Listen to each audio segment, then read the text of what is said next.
d'arachide.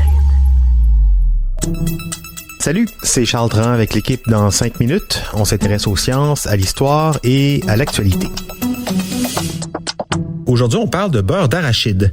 C'est un de nos aliments préférés. On estime que chaque Québécois mange chaque année 1,2 kg de beurre d'arachide. Moi, c'est beaucoup plus que ça. Il faut dire qu'il a des qualités nutritives, le beurre de pin. Il contient surtout des bons gras, des gras insaturés et des protéines. Et puis, au Québec, on a un rapport particulier avec ce produit, puisque, et oui, c'est un Québécois qui est à l'origine du beurre d'arachide. En 1884, un certain Marcellus Gilmore Edson.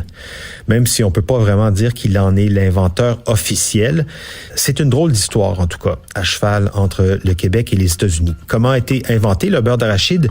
Quel est son lien avec le Québec? Voici Baptiste Zapirin.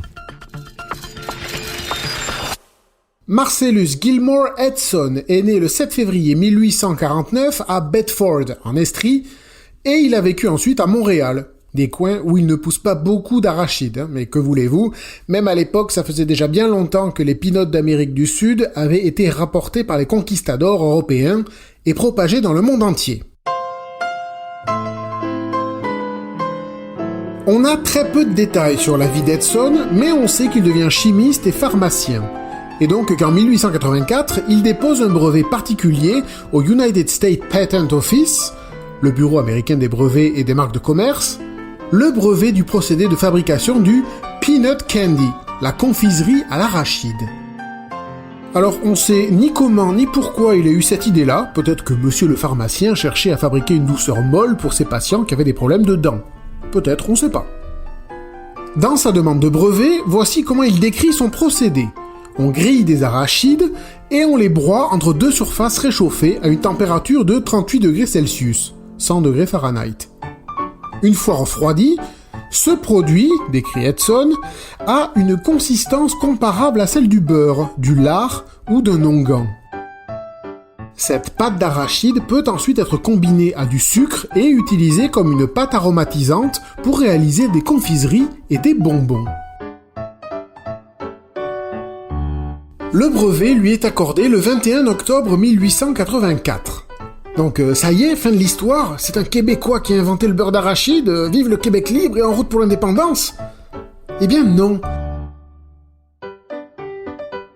Parce qu'en fait, ce brevet parle de confiserie à l'arachide.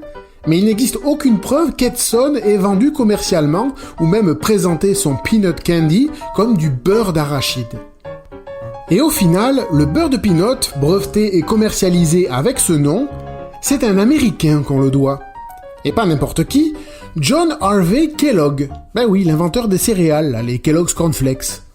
Et oui, dans la grande tradition des idées et des inventions, Kellogg est considéré comme l'inventeur officiel du beurre d'arachide, non pas parce que c'est lui qui a eu l'idée de la recette, mais parce que c'est lui qui l'a vendue. En 1895, Kellogg dépose un brevet pour le processus de préparation d'une pâte à base d'arachide ou d'autres noix, nommée justement beurre de noix. Et surtout donc, Kellogg commercialise ce produit en 1896.